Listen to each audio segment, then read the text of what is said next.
अब मैं अनुरोध करता हूं हमारे प्रदेश कांग्रेस कमेटी अध्यक्ष श्री गोविंद सिंह दोतासरा जी को कि यहां पर आएं और सब लोगों का स्वागत करें।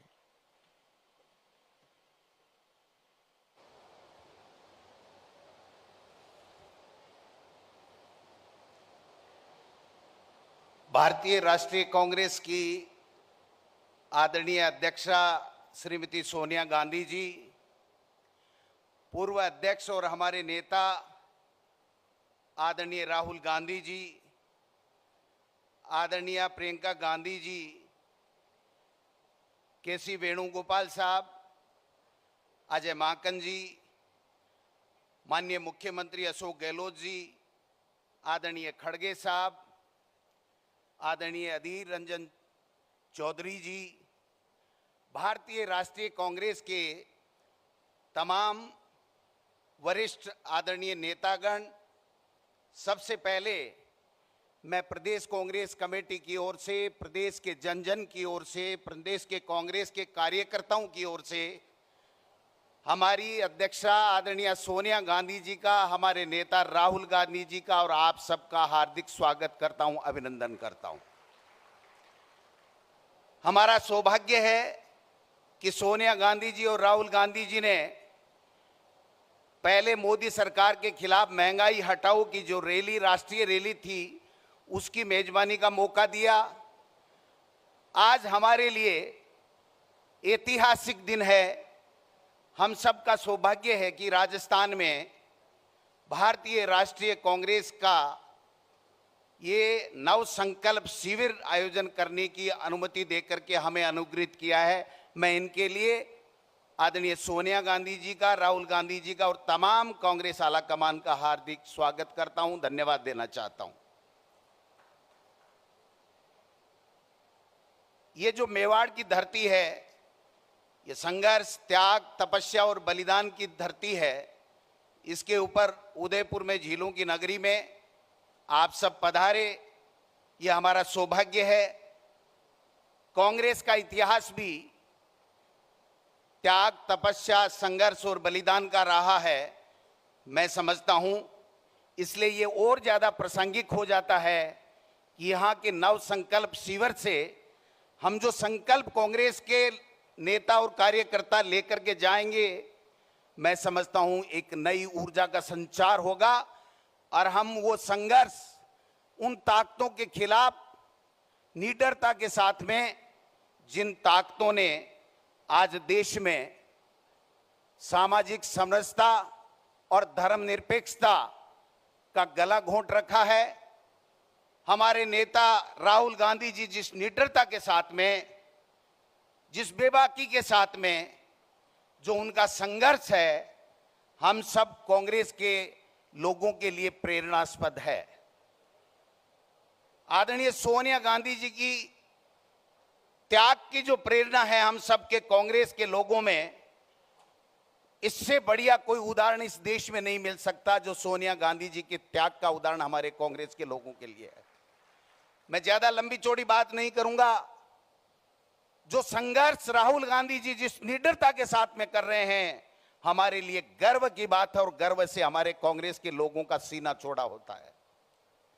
आज हमें संकल्प लेना है कि ऐसी ताकतें इस देश में सत्ता पे काबिज हो गई जो छद्म राष्ट्रवाद, संकीर्ण राष्ट्रवाद के आधार के ऊपर जो कांग्रेस का डीएनए था, सामाजिक समरसता और धर्मनिरपेक्षता, उसका गला घोंटने जा रही हैं। इस छद्म राष्ट्रवाद के आधार के ऊपर वो सामाजिक समरसता का जो ताना बाना कांग्रेस ने सैकड़ों सालों से बुन के रखा है, उस भाईचारे को समाप्त करने के ऊपर तुले हुए हैं। मैं कहना चाहता हूं कि राहुल गांधी जी जिस प्रकार से मोदी जी और मोदी जी की सरकार को घेरने का काम करते हैं, जब राहुल गांधी जी बोलते हैं तो कांग्रेस के तमाम कार्यकर्ताओं, नेताओं को खून खौल उठता है कि हां, ये हमारा नेता है, जिस बेबाकी के साथ में, जिस निडरता के साथ में कहता है। मैं समझता हूं ये जो लोकतंत्र की हत्या करने के लिए जो धर्म के आधार के ऊपर बांटने वाला तेजाब हमारे राष्ट्र की बुनियाद के अंदर जो डाल रहे हैं उनसे सावधान रहने की जरूरत है। एक नया संकल्प लेने की आवश्यकता है। मैं राहुल गांधी जी इतना ही कह सकता हूं, कांग्रेस पार्टी राजस्थान में सोनिया गांधी जी और आपके नेतृत्व में एकजुट है। 2023 में आपके आशीर्वाद से कांग्रेस की सरकार बनी।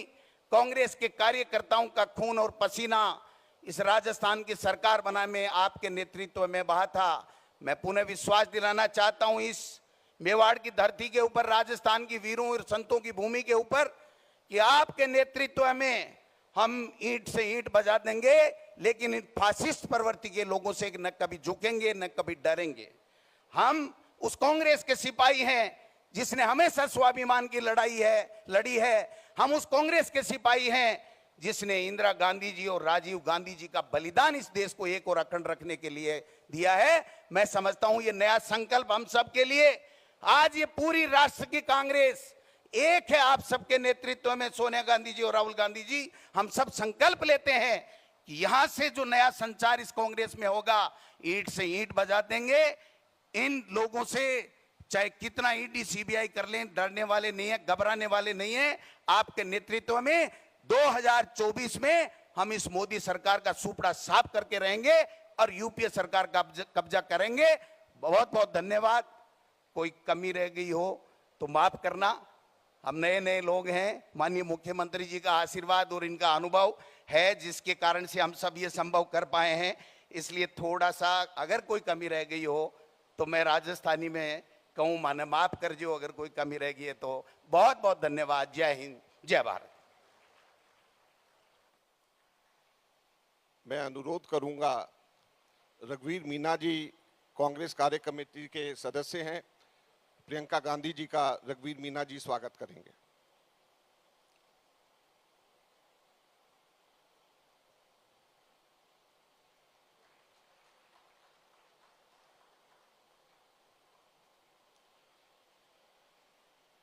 मैं अनुरोध करूंगा श्री अशोक गहलोत जी को कि आएं और हम सब लोगों को संबोधित करें।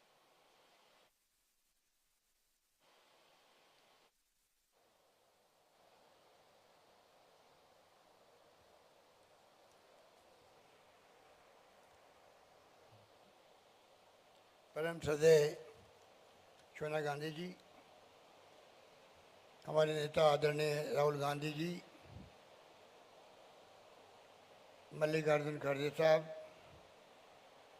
प्रियंका गांधी जी, अधीर रंजन चौधरी जी,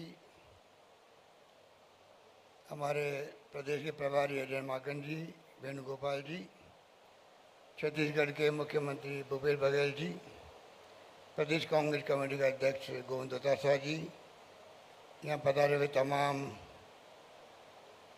CWC के माननीय सदस्यगण, पूर्व मुख्यमंत्रीगण, पूर्व केंद्रीय मंत्रीगण, पूर्व प्रदेश के अध्यक्षगण, AIC के तमाम पदाधिकारीगण, सेबी लीडर्स, प्रदेश अध्यक्षगण, अग्रिम संगठनों के तमाम हमारे साथीगण, मेरे प्यारे युवा साथियों, भाइयों और बहनों, नौजवान साथियों, मैं सबसे पहले आप सबका अपनी ओर से, प्रदेश वासियों की ओर से हार्दिक स्वागत करता हूँ। जैसा अध्यक्ष जी ने कहा, हमारे लिए सौभाग्य की बात है कि सोनिया गांधी जी ने और राहुल जी ने इस शिविर का स्थान चुना, राजस्थान उदयपुर। मैं समझ सकता हूँ कि आप सबका आना हमारे लिए सौभाग्य की बात है।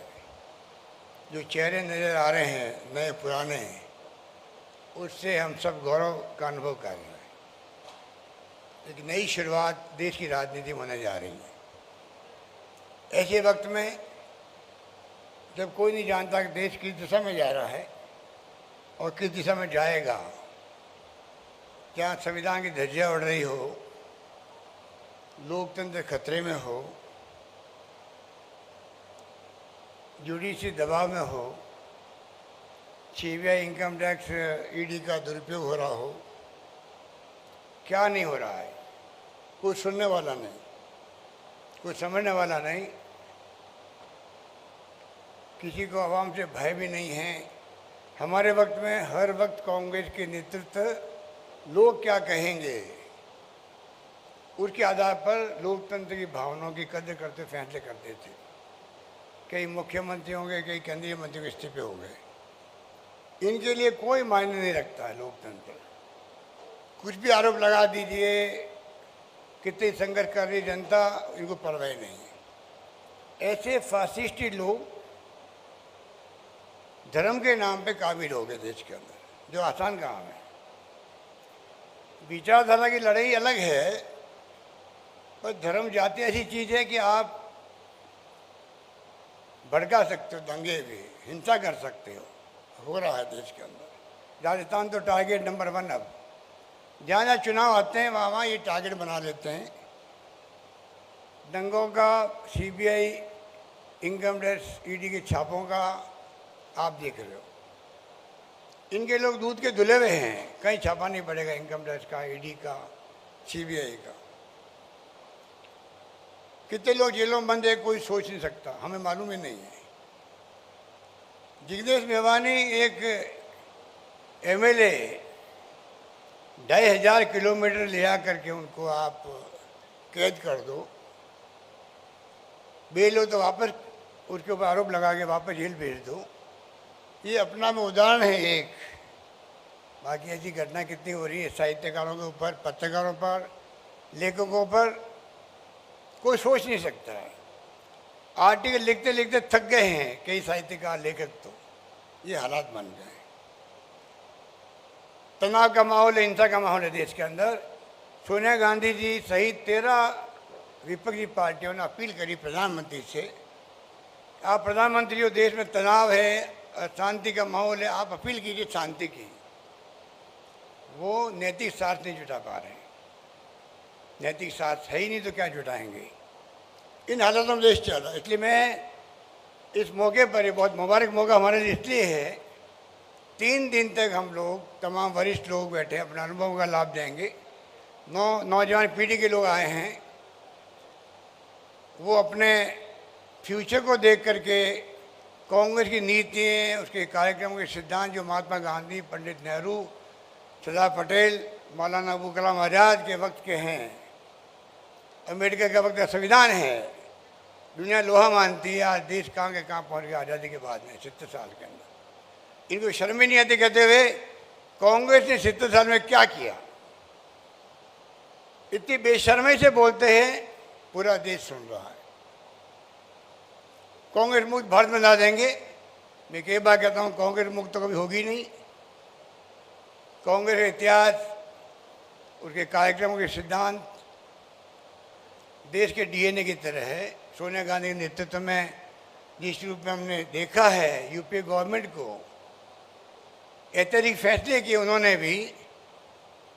पहली बार अधिकार दिया गया लोकसभा के कानून बना करके, चाहे सूचना का हो, चाहे नरेगा का हो, चाहे फूड सिक्योरिटी का हो, चाहे एजुकेशन का हो, इतिहास में दर्ज है। हमारी खाली कमजोरी है कि हम काम करते हैं, मार्केटिंग नहीं करते हैं। और ये इतने झूठे फरेबी लोग हैं, काम कुछ नहीं करते हैं। कभी गुजरात मॉडल की बात कर लेते हैं। ये आरएसएस और बीजेपी के जो फासिस्ट तत्व हैं, इनका काम यही है। इसलिए मैं लंबी बात नहीं करता हुआ, मैं मुबारक मौके पर सोनिया जी का, राहुल जी का, आप सबका मैं हार्दिक स्वागत करता हूँ। मुझे उम्मीद है कि 3 दिन तक गहराई के साथ में, काफ़ी टाइम दिया गया डिस्कशन का, हम बैठेंगे, बातचीत करेंगे और जो फैसले होंगे वो हम सब के लिए एक नए संकल्प के साथ में हम आगे बढ़ेंगे और तमाम कार्यकर्ताओं तक बात पहुंचाएंगे, तमाम देश की जनता तक, जनमानस तक हमारी भावना क्या है वो पहुंचाने में हम लोग कामयाब होंगे। यही बात करता मैं अपनी बात समाप्त करता हूं। धन्यवाद। जय हिंद। धन्यवाद।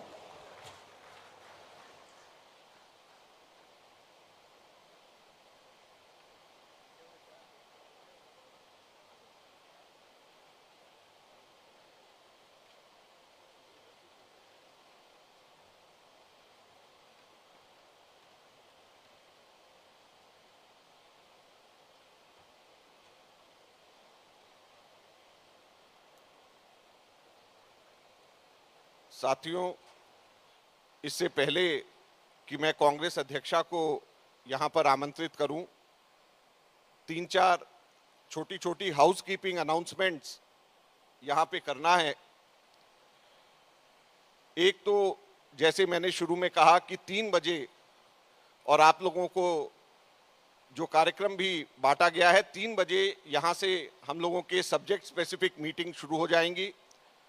और आप सभी साथियों से अनुरोध है कि आप लोगों के जो सब्जेक्ट्स जिस को अलॉट करे गए हैं, वही सब्जेक्ट्स की आप लोगों को उसी मीटिंग हॉल के अंदर जाना है। और साथ साथ में मोबाइल फोन को बाहर रखने के लिए व्यवस्था करी गई है। तो मीटिंग से पहले कृपया मोबाइल फोन्स अपने आप लोग सब लोग बाहर रखें। मोबाइल फोन्स आप सबके सब लोग बाहर रखें।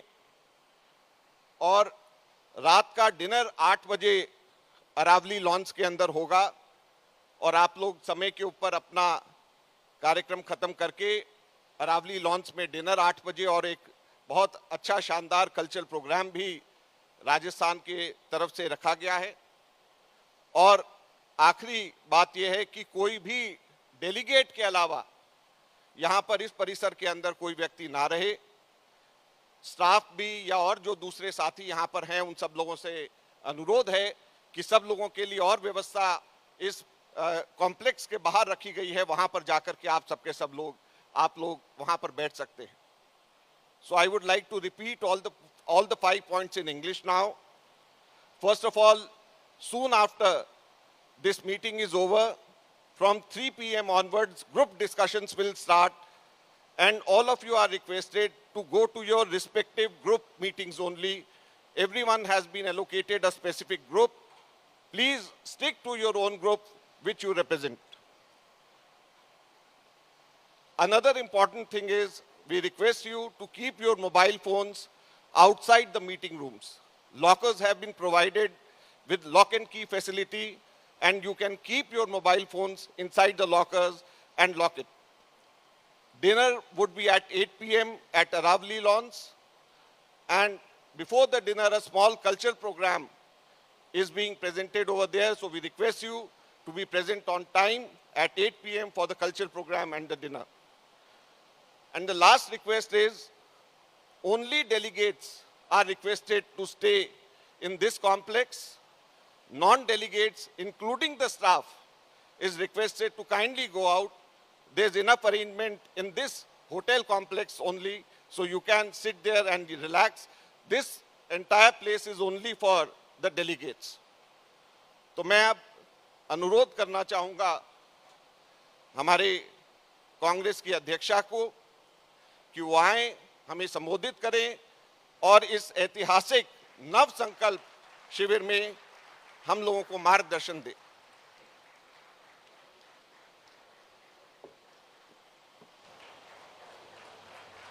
सबसे अनुरोध है जोरदार तालियां बजा करके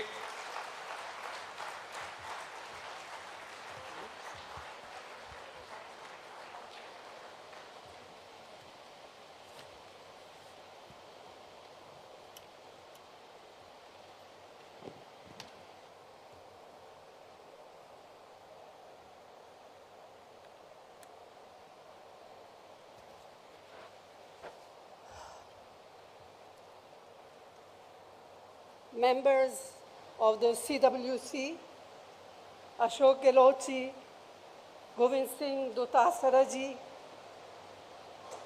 friends and colleagues who have come from different parts of the country, I would like to add my welcome to you too. इसको थोड़ा पीछे करना।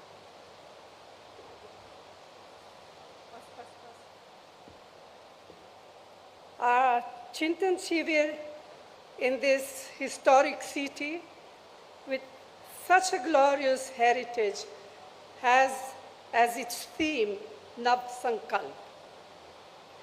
It gives us an opportunity to discuss amongst ourselves the numerous challenges that the country is facing as a result of the policies of the BJP and of the RSS and its affiliates.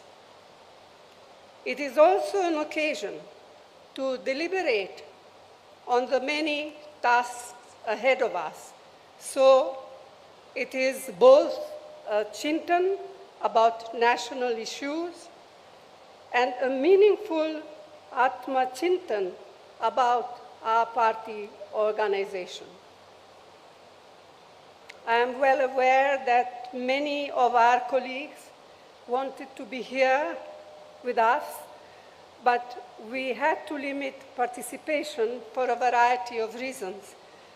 But I'm sure they will understand. And not being here does not in any way devalue the role they are playing in our organization.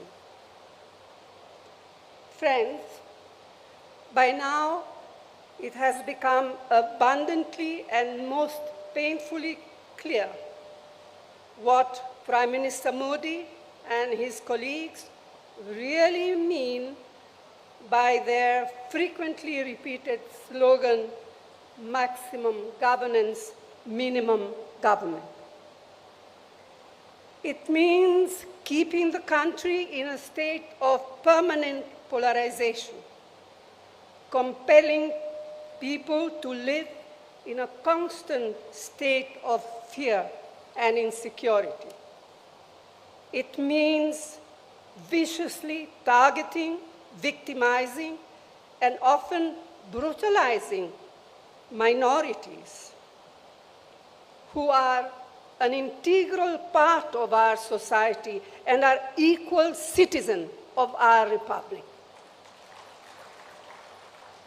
It means using our society's age-old pluralities to divide us and subverting the carefully nurtured idea of unity in diversity. It means threatening and intimidating political opponents, maligning their reputation, jailing them on flimsy pretext, misusing investigative agencies against them. It means eroding the independence and professionalism of all institutions of democracy. It means the wholesale reinvention of history, the constant denigration of our leaders, especially Jawaharlal Nehru, and the systematic moves to distort, deny, and destroy their contributions, their achievements, and their sacrifices. It means glorifying the killers of Mahatma Gandhi and their ideologues. It means the blatant undermining of the principles and provisions of our nation's constitution, of its pillars of justice, liberty, equality, fraternity, and secularism. It means turning a blind eye to continued atrocities across the country on weaker sections, especially Dalits, Adivasis, and women. It means using fear to make the bureaucracy, to make corporate India, to make civil society, and sections of the media fall in line. It means more empty slogans, diversionary tactics, and utter silence on the part of an ever so eloquent Prime Minister when the healing touch is most needed. It is not just the undermining of our long-cherished values embodied in the Constitution that are now at grave risk. The fires of hatred and discord that are being ignited have taken a heavy toll on people, on their lives. This is having serious social consequences. much more serious than we can even imagine. The vast majority of Indians want to live in an atmosphere of peace, of amity and harmony. The BJP, its cohorts and surrogates, want to keep people in a state of perpetual frenzy and conflict. They constantly provoke, instigate, and inflame. We have to combat this growing virus or divisiveness that is being maliciously and mischievously spread. This we must do at all costs.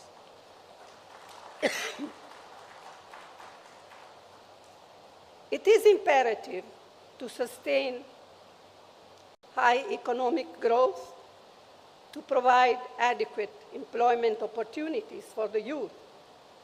We must generate revenues needed for the welfare programs and improve the standard of living.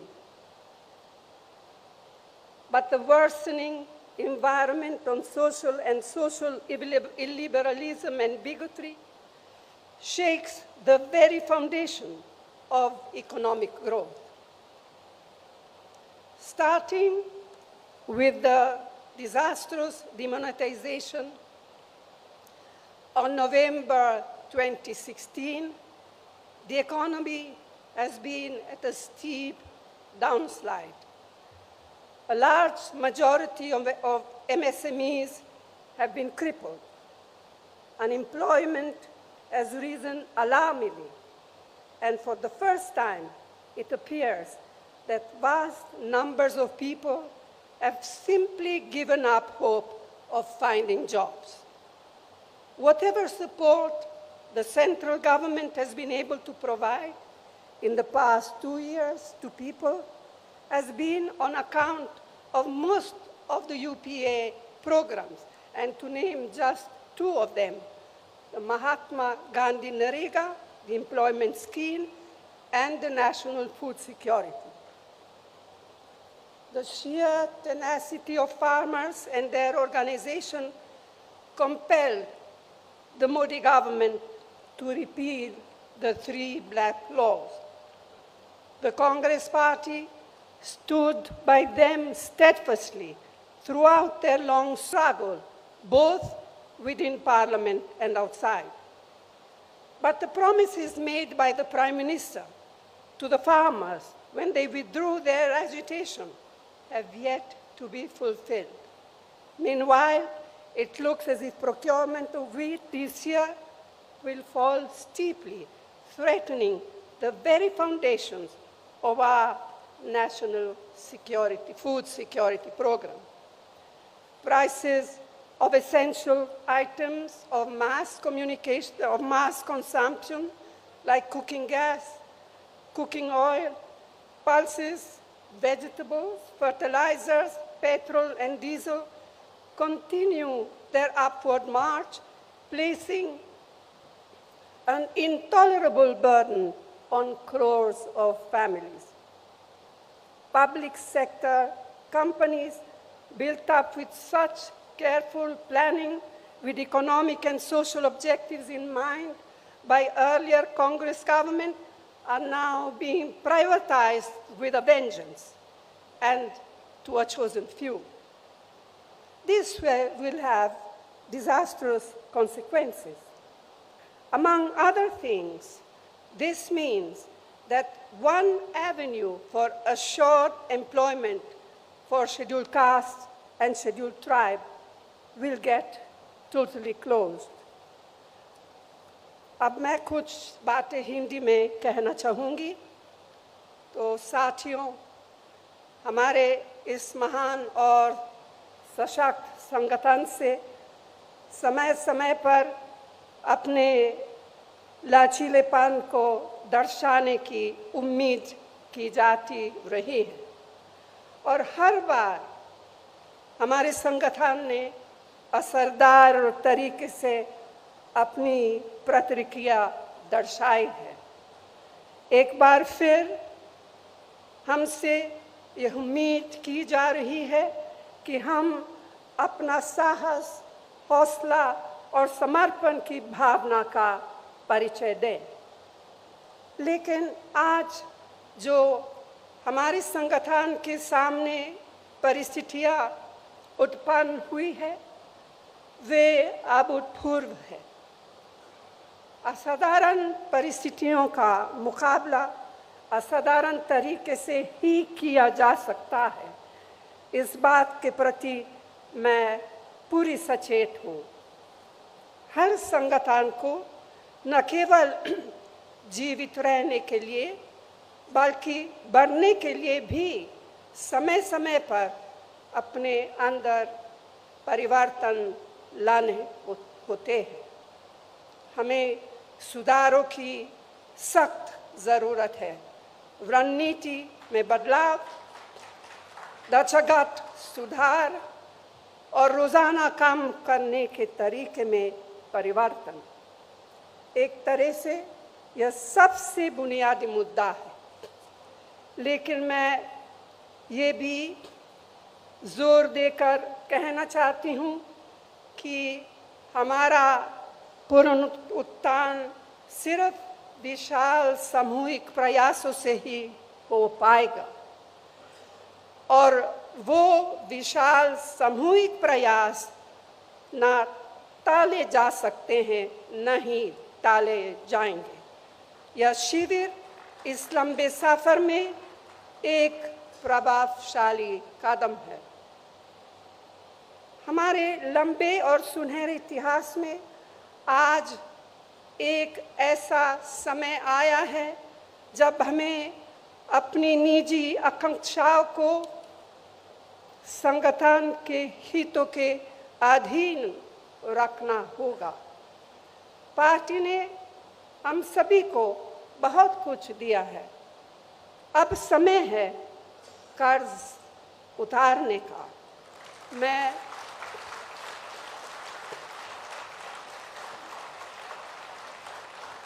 समझती हूँ इससे आवश्यक और कुछ नहीं। तो साथियों, मैं आप सबसे आग्रह करती हूँ कि अपने विचार खोलकर रखें,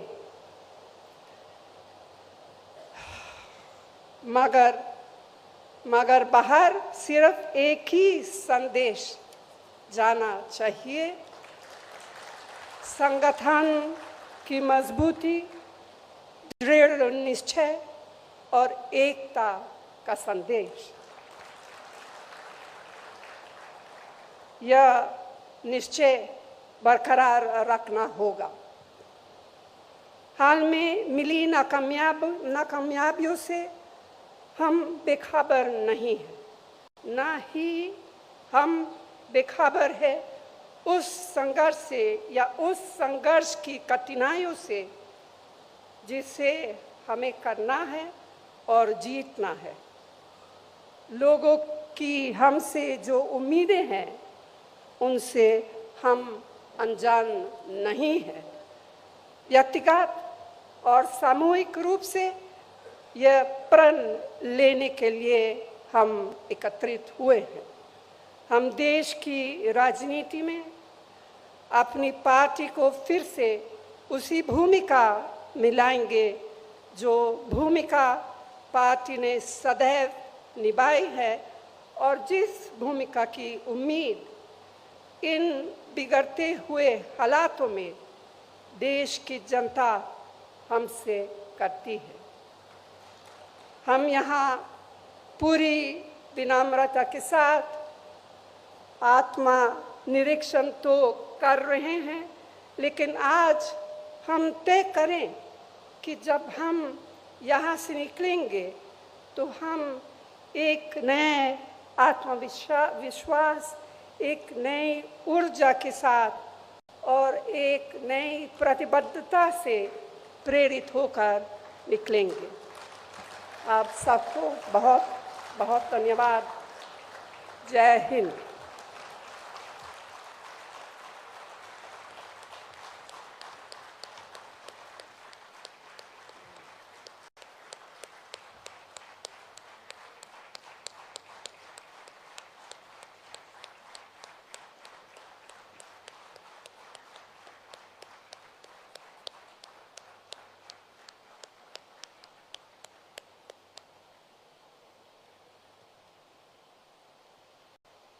कांग्रेस अध्यक्षा के इस प्रेरणादायक उद्बोधन और मार्गदर्शन के लिए हम सब लोग इनका धन्यवाद करते हैं और हम लोगों को पूरी आशा है कि इस नव संकल्प शिविर से ही हम लोगों का आगे का रास्ता शुरू होगा।